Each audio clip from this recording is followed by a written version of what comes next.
Cube. Cher public, nous vous invitons à prendre place confortablement et à fermer la sonnerie de votre téléphone cellulaire.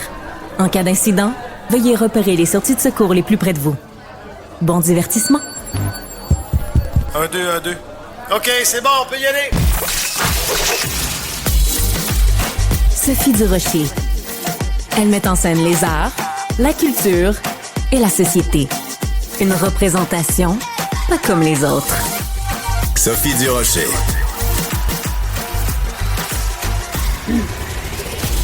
Bonjour tout le monde, j'espère que vous allez bien. D'abord, je vais ajuster mon siège. Je me rends compte que je suis un petit peu trop haut. Et je tiens à vous dire, parce que vous le savez pas, hein, vous allumez votre radio, vous allumez votre télé, puis vous êtes à Cube et on vous en remercie d'ailleurs. Et ce que vous savez pas, c'est les coulisses. Alors, je vais vous faire une confidence. À chaque jour, avant que l'émission commence, mon collègue à la réalisation, Jean-Philippe Leroux, me dit dans les oreilles, qu'est-ce que tu me dis, Jean-Philippe? Dis-le donc au micro. Amuse-toi, Sophie. J'adore ça. Là, vous pouvez pas savoir, moi, ça me met de bonne humeur. Ben, je suis toujours de bonne humeur, comme chacun sait.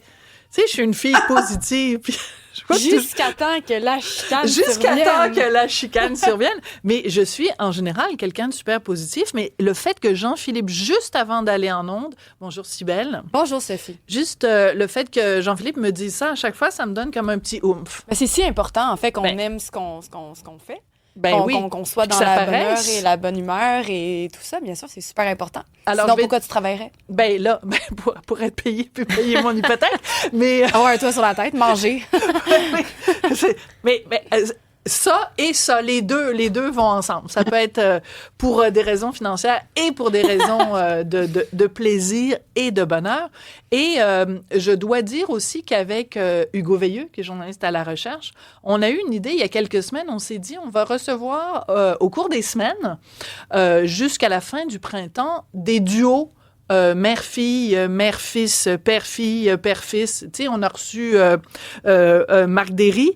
Ben, j'aimerais ça recevoir Marc Derry à un moment donné avec sa fille et tout ça. Puis là, le hasard a voulu que quand on a su qui ferait partie de la distribution des Belles-Sœurs symphoniques, qu'il y avait un duo mère-fille, on s'est dit, ben tiens, on va leur recevoir ce duo-là. Pour lancer le bal. Pas juste parce que c'est mère-fille, parce que c'est deux femmes extrêmement talentueuses.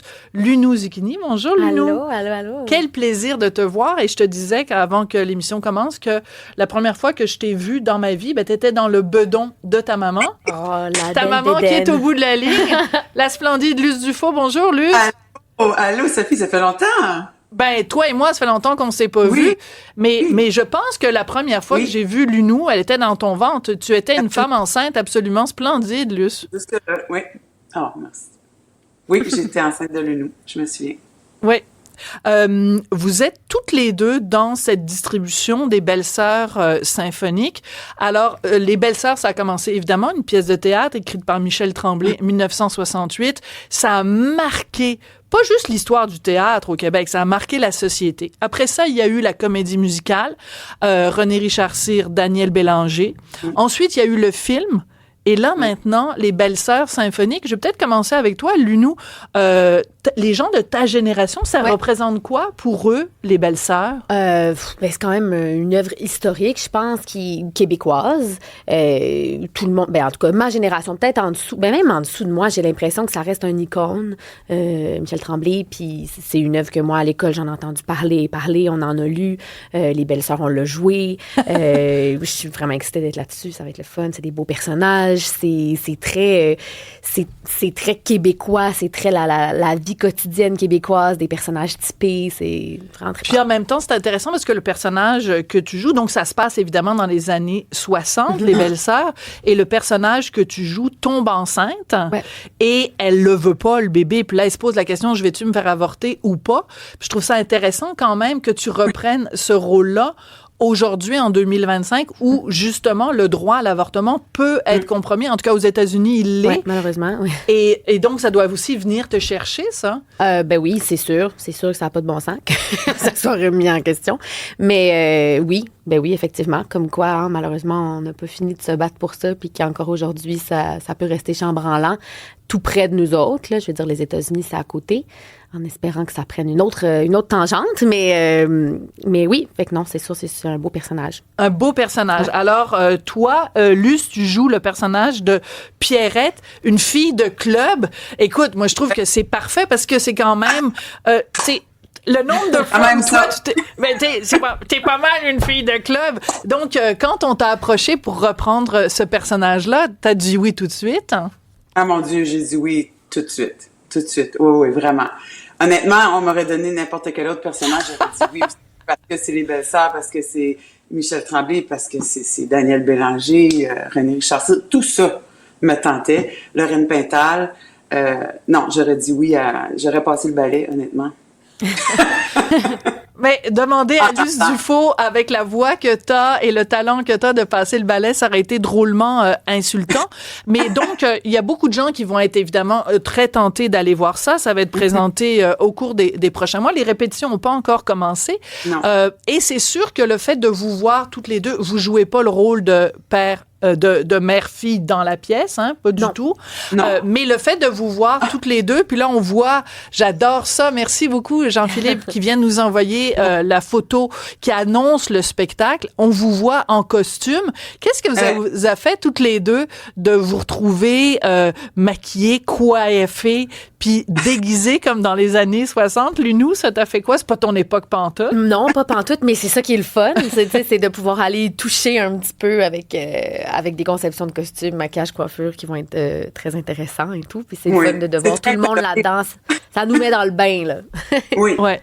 Et quand vous êtes rendu compte que vous alliez donc être toutes les deux dans la même comédie musicale, symphonique, évidemment.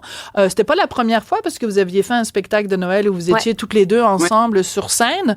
Est-ce qu'il y a une de vous deux que ça a fait hésiter, le fait d'être ensemble sur scène, que vous aviez peur, justement, que les journalistes disent « Ah, mon Dieu, c'est donc bien cute, la mère puis la fille. » Alors, je vais commencer par toi, Luce. Est-ce que ça t'a fait hésiter?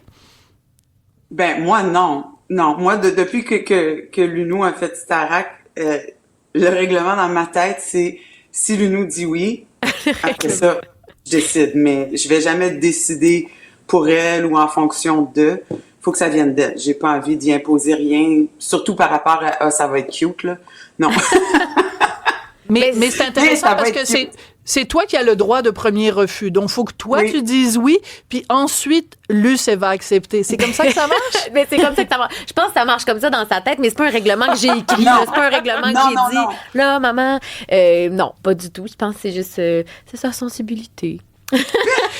mais c'est intéressant quand même cette dynamique que vous avez toutes les deux, parce que quand on est le fils d'eux ou la fille d'eux, ben il y a toujours cette période où on se dit bon ben là je suis là puis il faut que je me fasse un prénom.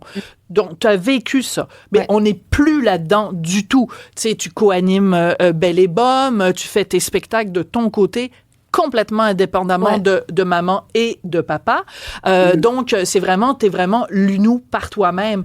Donc c'est parce que t'es passé à travers cette étape-là de te faire un prénom que maintenant, c'est moins dérangeant, tu sais, de dire t'es la fille de Luce. Ben oui. Ben, ça n'a jamais été dérangeant de le dire, mais c'est sûr qu'au début, moi, j'avais pas envie qu'il y ait une association qui était toujours faite ou qu'on m'engage pour ça ou de sentir que on vient en paquet de deux ou que c'est non mais tu sais qu'on a la même carrière ou j'avais envie de faire mes choses à moi, mais après une fois qu'on arrive un peu à faire cette distinction là, ben c'est un plaisir d'être sur la scène avec elle. On a une relation en or, on s'entend bien, on aime travailler ensemble, on a des thèmes de voix qui vont bien ensemble aussi, fait que c'est le fun d'être à une place où c'est possible d'accepter des contrats comme ça sans se dire ils vont-tu penser que ça va dessus. Ça fait, tu sais, là, c'est juste du plaisir, puis on en profite ensemble. Combien de fois par semaine vous faites, ou par jour, ou par heure, vous vous faites demander de faire un duo ensemble sur Soir de Scotch? Moins maintenant, mais je te dirais quand t'es sortie de Starac, c'était les demandes qu'on avait là, pour faire des entrevues ensemble, chanter ensemble. C'est pour ça que c'est là que je m'étais dit à ce moment-là, ben ça va dépendre de Lunou. Vraiment, il faut que ça vienne d'elle. Puis après ça, si elle veut que je sois là, j'embarque. Mais après ça, justement, comme elle dit tantôt, ça s'est dissipé, tout ça. Elle a son nom à elle. Fait que, non, il n'y a plus autant de... Le soir de scotch. Non, pas soir de scotch. Mais c'est drôle quand même parce que dans Les Belles-Sœurs symphoniques, tu vas faire une fille de club, Pierrette, qui a vécu sur un moyen party. Puis on peut se dire, entre nous, que le personnage de Pierrette a sûrement eu une coupe de soir de scotch. Ah, clairement. Puis peut-être des matins de scotch même. Moi, j'avais pas les moyens pour le scotch, mais des soirs de, mettons. Ouais, c'est ça. Des soirs assez croquignoles. Je peux pas faire une entrevue avec vous deux sans Luce te parler aussi de ton spectacle que tu fais avec Kim Richardson et Lulu Hughes. Pardon, j'ai de la difficulté à dire ça, ce nom-là.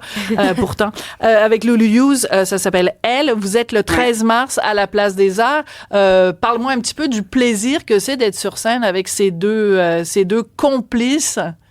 Ouais, c'est complètement fou. Honnêtement, je t'avouerai que les trois, on a eu la chienne comme il faut avant de commencer les répétitions parce que le projet était dans nos têtes, dans la tête de Michel Poirier, le metteur en scène, les musiciens, tout ça, de Jean, mon chef. Mais il y avait rien de concret de fait. Puis tant que c'est pas devenu concret, on avait un peu peur parce qu'on voyait toutes les dates de spectacle complets rentrer avant d'avoir un setlist de fait. Et je te dirais que là, on a fait 8 représentations, puis c'est complètement fou. On a un plaisir, écoute, c'est difficile de mettre des mots là-dessus, là, mais avec ce qui se passe en culture en ce moment, de se ramasser comme ça, soir après soir, devant des salles pleines à craquer, c'est le délire.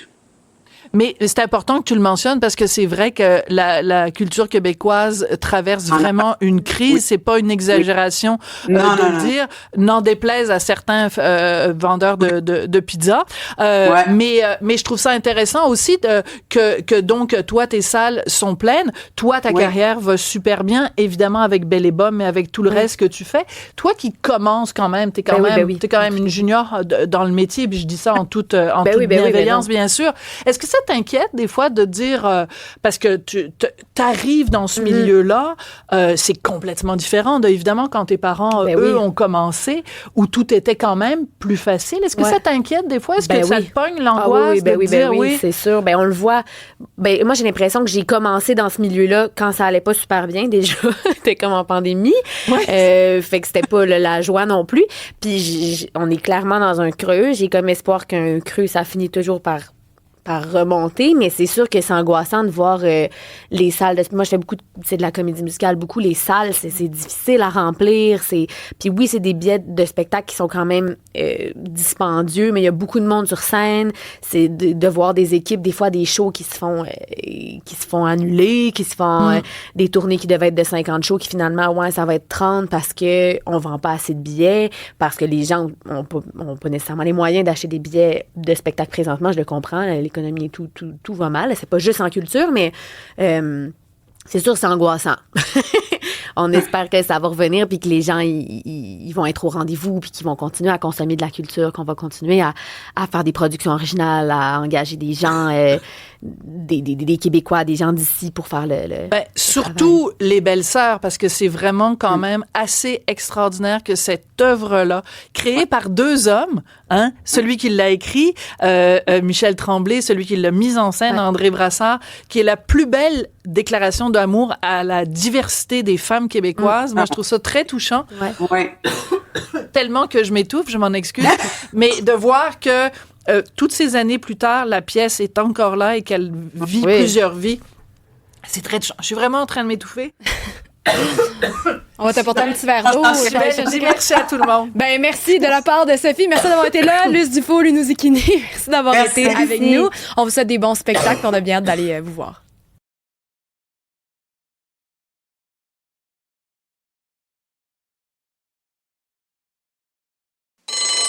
Professeur Duduche. Avec elle, pas de retenue. L'autre jour, je lisais le magazine L'Actualité, un magazine sérieux, un magazine d'affaires publiques, Et j'ai vu un texte qui m'a beaucoup intriguée. Avoir un chat est-il bon pour la santé? Je me suis dit, waouh, quelle excellente question. Le texte dans l'actualité était signé d'une une vétérinaire qui vient d'Australie. Je me suis dit, il y a sûrement des vétérinaires ici au Québec qui peuvent nous aider à répondre à cette question-là. C'est là qu'on a fait appel à la vétérinaire québécoise bien connue Caroline Kilsdonk, qui est médecin vétérinaire et bioéthicienne. Bonjour, Madame Kilsdonk, comment allez-vous? Bonjour, ça va bien, vous aussi? Très bien, merci. Écoutez, quand je lisais ce texte-là, je me disais, mon Dieu, tout le monde devrait avoir un chat, à part les gens, évidemment, qui sont allergiques. Est-ce que vraiment ça a tant d'impact que ça sur notre santé physique et psychologique d'avoir un chat? Bon, j'ai eu la même impression que vous quand j'ai commencé l'article. Je me suis dit, oh mon Dieu, on présente tout sur un angle. Mon Dieu, c'est tellement bénéfique, c'est tellement extraordinaire. Puis même quand on dit, dans une étude, certains propriétaires de chats ont rapporté, ben là, c'est comme si c'était si extraordinaire que certains propriétaires de chats rapportent des choses positives. C'est tout à fait normal, là. Bon. Puis après, ben quand je me suis assise, puis j'ai pris le temps de regarder l'article. Il y a quand même des bémols qui sont terminés après.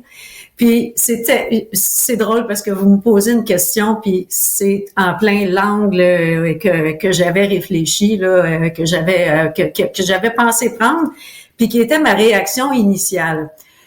On aime les animaux. On est très nombreux à aimer les animaux. Là, on parle des chats aujourd'hui, qu'on va parler plus des chats. Les chats ont développé des miaulements qui attendrissent les humains. C'est pas étonnant au cours des milliers d'années où il évolue avec nous.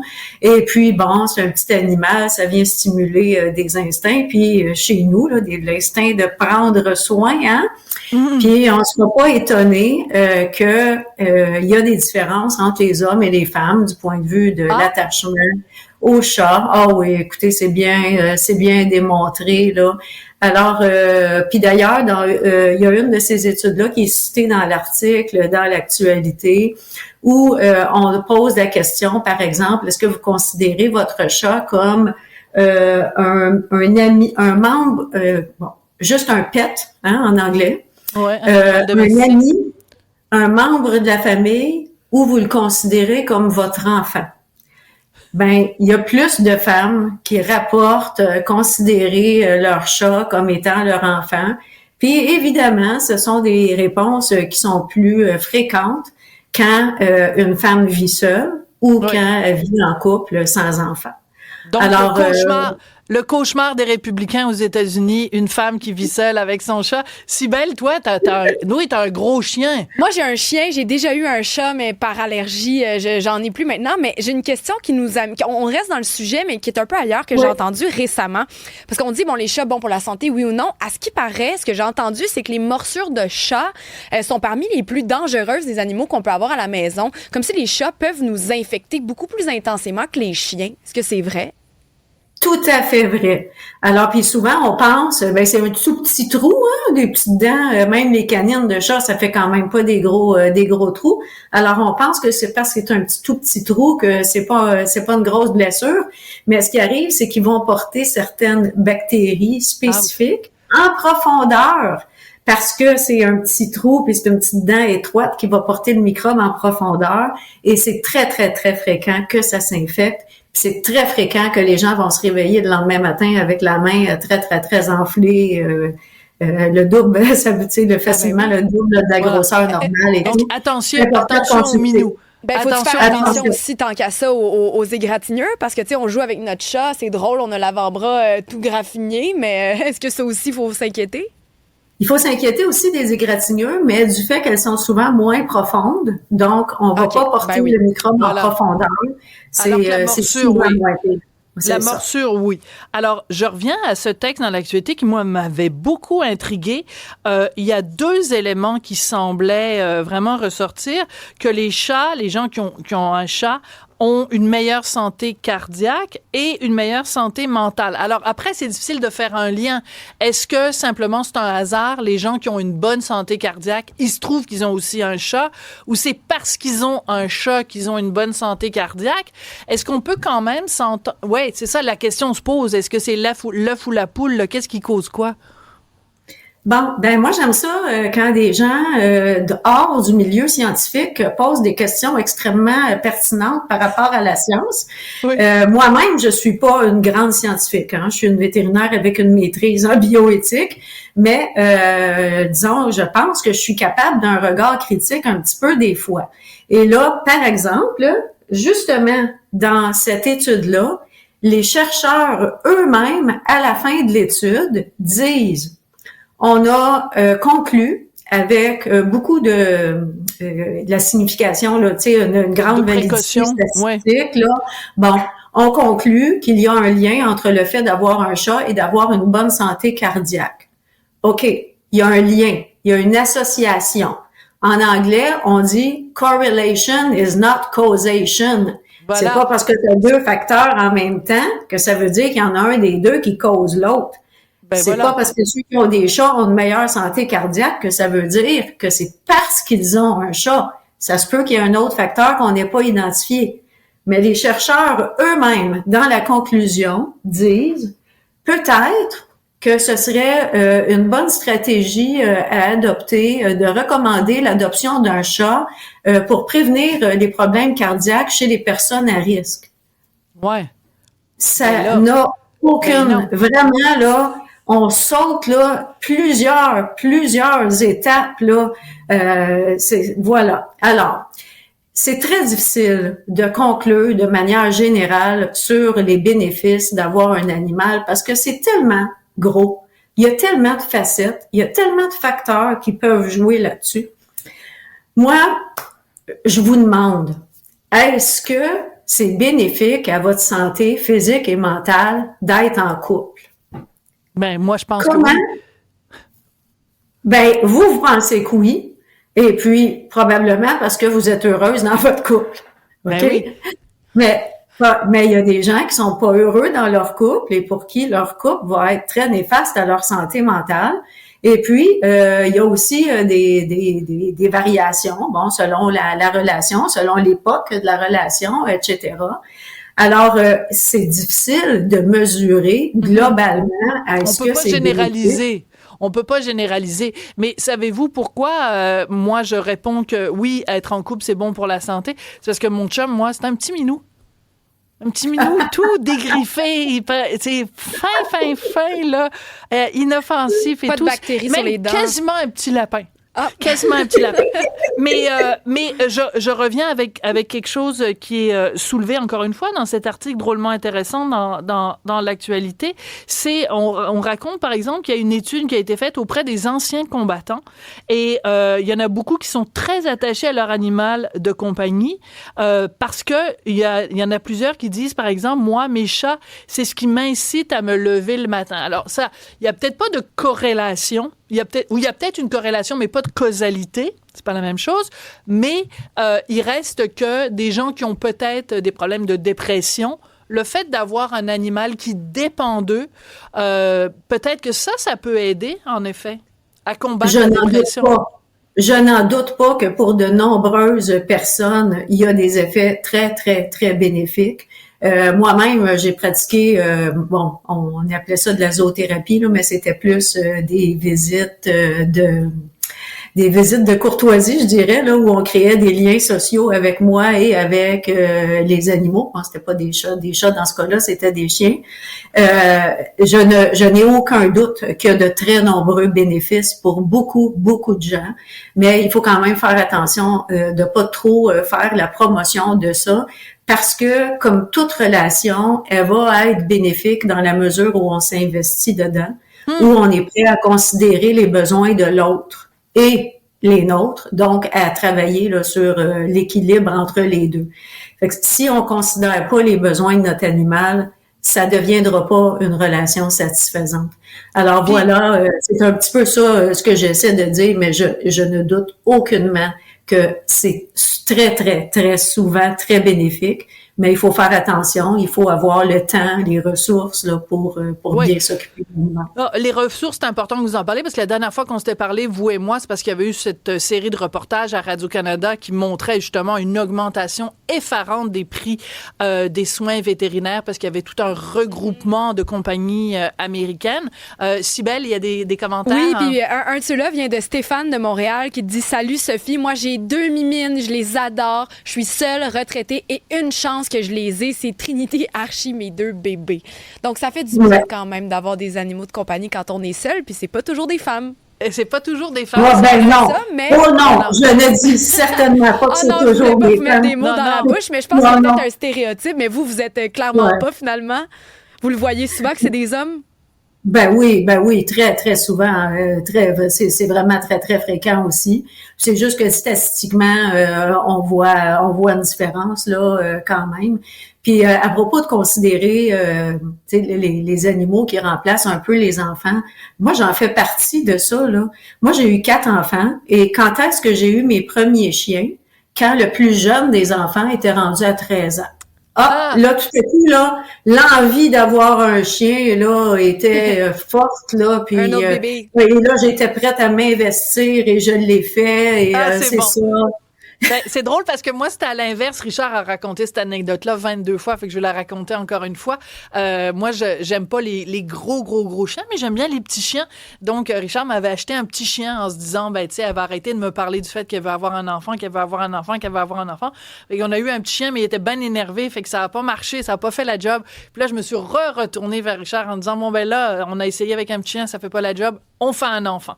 17 ans plus tard, mon fils est absolument merveilleux et je reviendrai pas en arrière. Merci beaucoup, Caroline Kilsdang. C'est toujours un plaisir de vous parler. Je rappelle que vous êtes médecin vétérinaire et bioéthicienne. Alors, faire attention entre la différence entre corrélation et causalité. Allez dire tout le monde bonjour à vos petits minous. Merci beaucoup, Caroline. Bonne journée.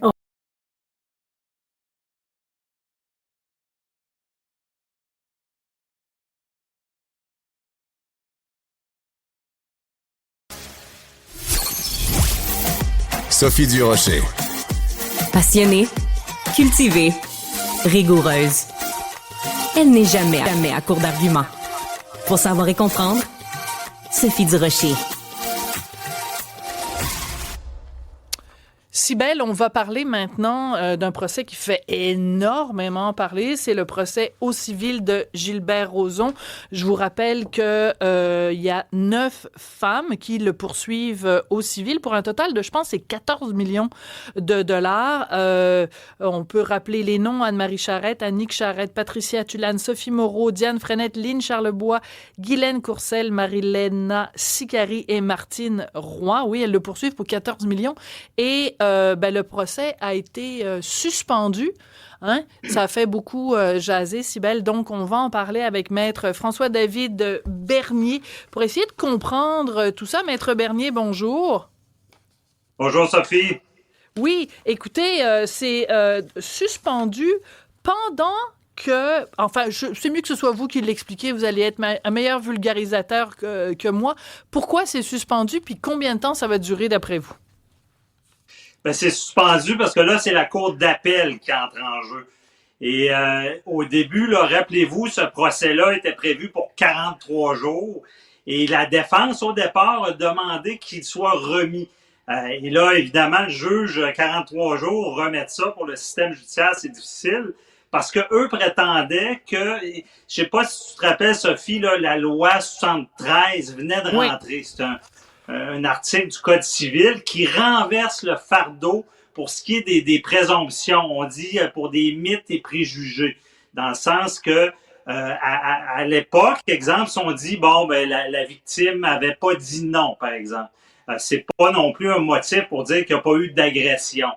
Ou également, si la victime a continué à communiquer avec son présumé agresseur par la suite, ben c'était pas un motif pour dire qu'il n'y a pas eu d'agression. Tout ça était dans la jurisprudence, les décisions des juges. Mm-hmm. Et là, on a mis ça dans le Code civil. Et on a prévu qu'on renverse le fardeau. C'est maintenant aux avocats des accusés d'expliquer pourquoi il poserait ces questions-là et le juge peut refuser ces questions-là. Et ce qui se passe, Sophie, en ce moment, c'est que, moi, je l'avais dit, ça aurait dû aller en appel parce que cette loi-là n'a pas été testée constitutionnellement. On ne sait pas si ça l'enlève la défense pleine et entière. Et finalement, après plusieurs semaines de procès, on s'est adressé à la Cour d'appel parce que le juge avait mis comme un cadre pour les questions qui était très, très sévère. Et c'est pour ça qu'on veut l'avis de la Cour d'appel et peut-être la Cour suprême par après, à savoir, est-ce que cette loi-là est constitutionnelle? Est-ce que ça permet une défense pleine et entière? Et je vais te dire, c'est très particulier parce que c'est rare qu'on a vu ça, un article du Code civil québécois qui vient réglementer en quelque sorte tout ce qui est fédéral. Le criminel, Sophie, c'est tout de compétence fédérale, le code criminel. Et là, tu as le provincial qui va jouer là-dedans. Donc, il y a beaucoup de questions sur cet article-là. Alors, tu as tout à fait raison de rappeler que toi, tu avais dit dès le départ qu'il fallait que ça aille à la Cour d'appel. Je pense même que tu l'avais fait à l'émission de Richard ici sur les ondes de Cube Radio. Donc, tu vois qu'on t'écoute. Mais je veux juste être bien sûr de comprendre. C'est pour ça que j'aime ça te parler. C'est que tu es capable de vraiment nous expliquer en termes simples que tout le monde peut comprendre. Donc, ça veut dire qu'en ce moment même, les avocats de Gilbert Rozon veulent formuler des questions et dans leur formulation, la juge leur refuse certaines façons de poser des questions en se basant sur l'article 73, c'est ça? Est-ce que c'est bien résumé? C'est ça. En plein ça, Sophie, qui est devenu, dans le fond, un article du Code civil qui interdit certaines questions. Et là, le juge interdit et les avocats veulent tester ça. Est-ce que c'est normal? Je te donne un exemple. Il y a eu une relation quand même, une des plaignantes a eu une relation, je pense, pour à peu près 12 ans avec l'accusé. Bon, là, on veut poser des questions sur leur vie sexuelle, comment ça se passait. Et là, ça a été refusé. C'est le genre de questions qu'on va vouloir savoir si on peut les poser. Et, tu sais, je te rappelle, dans tout ça, on veut qu'ils puissent évidemment dénoncer, avoir des procès justes. On veut pas des genres d'interrogatoires dégueulasses où est-ce qu'on maltraite la présumée victime, évidemment. Mais là, le balancier, il va-tu trop loin? Là? La loi provinciale va régir comment se passe un code criminel. Est-ce que c'est pas des questions qui sont posées que le juge va analyser si c'est pertinent ou pas? Est-ce que ça devrait être un article du Code civil qui dit ça? C'est toutes des questions que là, ça prend 3 juges de la Cour d'appel et je te fais une autre prédiction. Ça va aller en Cour suprême, ça. Parce que c'est de société, là, ces questions-là, à savoir. C'est une question importante. Est-ce qu'on... OK. Mais si je comprends bien, mais aussi parce que je veux que les gens qui nous écoutent et qui nous regardent comprennent la raison pour laquelle on s'attarde à ce point de droit, c'est que ça va bien au-delà du procès du procès de Gilbert Rozon et des 9 plaignantes. C'est que c'est une question d'équilibre de droit. C'est que d'un côté, dans la balance de la justice, il y a le droit de tout accusé dans notre système à avoir une défense pleine et entière. De l'autre côté, il y a le droit, évidemment, des victimes, qu'elles soient de sexe féminin ou masculin, qui ne veulent pas que les questions soient véhiculent des mythes et des stéréotypes à leur égard. Ben, on le sait bien, à continuer à lui parler, donc comment elle peut être une victime, à continuer à parler au gars. Ben non. On veut pas ça. Ben, pense, Sophie, t'as raison, Ghomeshi, tu te rappelles de Ghomeshi? La personne de CBC qui était acquitté à cause que les victimes parlaient avec elle. Donc, ils ont dit, bon, s'il lui parle après, donc ça veut dire qu'il n'y a pas eu de problème. C'est un petit peu plus. C'est ça qu'on va enlever. Oui, c'est ça. Mais en fait, c'est plus compliqué que ça. C'est qu'en fait, ce qui était reproché aux présumées victimes, c'est qu'elles s'étaient parlé entre elles et donc elles avaient contaminé leur témoignage parce qu'elles avaient eu 5000 échanges de courriels entre elles avant le procès. Donc, c'était... Mais en effet, un des points, c'était qu'il y en a une d'entre elles, le lendemain de sa présumée agression, elle avait écrit une longue lettre à Jian Ghomeshi en disant « Tes mains sont belles, j'aime tes mains ». elle disait que la veille, le gars avait essayé de l'étrangler. Donc, c'est sûr que c'était bon. Mais en effet, son droit à elle... Tu connais bien ton actualité judiciaire. Là. C'est un procès qu'il y a eu. Mais c'est parce que... Oui, je l'ai suivi. Je l'ai suivi de près parce qu'il y avait beaucoup de féministes qui disaient que c'était vraiment un exemple probant. Donc, ça veut dire que le procès est suspendu. Moi, je trouve que c'est toujours important, François David, quand on parle de causes aussi médiatisées que l'est évidemment la cause contre Gilbert Rozon, c'est important de se poser toujours la question de la perception du public. On le sait depuis plusieurs années, il y a beaucoup de gens qui ont perdu confiance, à tort ou à raison, qui ont perdu confiance dans le système de justice. Est-ce que quand on voit comme ça, c'est déjà difficile pour les présumées victimes? On présume que c'est difficile aussi pour l'accusé, mais le fait que le procès soit suspendu, on ne sait pas combien de temps, ça veut dire que les présumées victimes sont quand même, les plaignantes, sont quand même un peu dans un no man's land, là, tant que la cause n'est pas conclue. Oui. Ben c'est ça, c'est sûr que eux, c'est des attentes que la Cour d'appel là, puis pour bien expliquer aussi aux auditeurs, téléspectateurs là, c'est une permission d'appeler. Donc c'est pas sûr qu'il y a un appel. On demande à un juge de la Cour d'appel si ça peut être entendu par 3 juges plus tard. Et là, on va avoir une décision. Si le juge dit « non, il n'y a pas de motif d'appel », bien là, ça reprend dans une semaine, là, le procès. Et si il y a des motifs d'appel, ça veut dire là, on va devoir faire un mémoire qui est assez complexe, se présenter devant 3 juges qui vont analyser cette loi-là. J'imagine qu'on va plaider la constitutionnalité de la loi. Est-ce que le fait que c'est une loi québécoise, ça affecte un procès criminel fédéral? Est-ce que ça joue? Et tout ça, là, la Cour d'appel rendra jugement.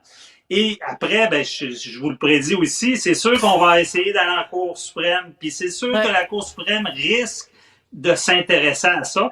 Donc, effectivement, Sophie, c'est pour les victimes, c'est dur. Ça peut être des mois, là, une année de suspension, de ne pas savoir. C'est sûr que le système n'est pas toujours le plus vite. Là. Pensez à l'histoire avec Marie-Maude Denis, là, qui était sur la confidentialité des sources. Montée durant le procès de Normando jusqu'à la Cour suprême, là, avant de continuer le procès. Excellent rappel. Oui, ça peut être dur. Excellent rappel, Maître François-David Bernier, analyste judiciaire. Merci beaucoup. Et évidemment, pendant ce temps-là, ben, le compteur des avocats.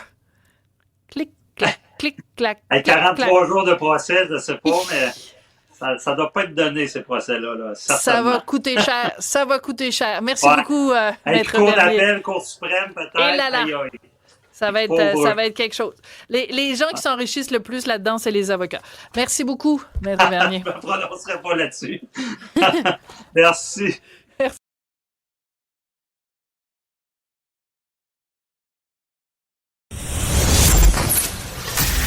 Sophie Durocher. Un savoureux mélange artistique de culture et d'information. Montréal pue. Et ça pue partout. Partout, là, dans tous les quartiers. J'entends déjà les gens rire dans leur voiture. Tout le reste n'est que fumisterie. Donc, on veut un monde qui sent l'eau de Javel. Un monde blanc, blanc, blanc, blanc, blanc, sans défaut. Rémi Villemure. Vous connaissez l'expression « les grands esprits se rencontrent ». Bon, je sais pas si c'est les grands esprits, mais en tout cas, les esprits de Cube se rencontrent. Parce que ce matin, je vois une nouvelle, je me dis « Ah tiens, il faudrait absolument que Rémi Villemure vienne nous parler de ça ». Rémi, tu m'as envoyé ton sujet, puis c'était ça, c'était le même sujet. Écoute, là, on commence à se connaître. On commence à se connaître. Il faut dire que quand on voit qu'il y a 2 parents au Québec qui sont adressés à la Cour supérieure parce qu'ils étaient en tabarnouche que leur fille ait eu un 0 dans un devoir à l'école, il me semble que c'est écrit Rémi Villemure a un commentaire là-dessus. Oh mon Dieu. Écoute, il y a tant de choses à dire, mais on va s'en tenir à quelques petites affaires. Premièrement, la fille, elle a 15 ou 16 ans. 15 ans, si j'ai bien compris. J'ai lu le rapport, le document qui est en ligne, le jugement de la Cour supérieure. Tant de choses à dire. Moi, je porte aujourd'hui un chandail où c'est écrit « N'ayez pas peur », parce que je pense... Une citation de Jacques Parizeau. Ouais, c'est ce qui est écrit sur sa pierre tombale au cimetière Côte-des-Neiges. Pourquoi je porte ce chandail-là? Parce que je trouve qu'au Québec, on manque tellement de projets de société que des choses comme ça se produisent. Écoute, là, je rappelle l'histoire pour les gens qui ne l'ont pas vu passer ce matin. C'est une fille qui passe un examen Et la professeure, Mme Poulain, c'est son nom, la soupçonne d'avoir plagié. Elle n'a pas de preuves, mais quand elle compare les examens entre les élèves à la correction, c'est du pareil au même. Donc, elle donne 0 à 2 équipes qui ont travaillé à une équipe de 2, donc à 4 élèves.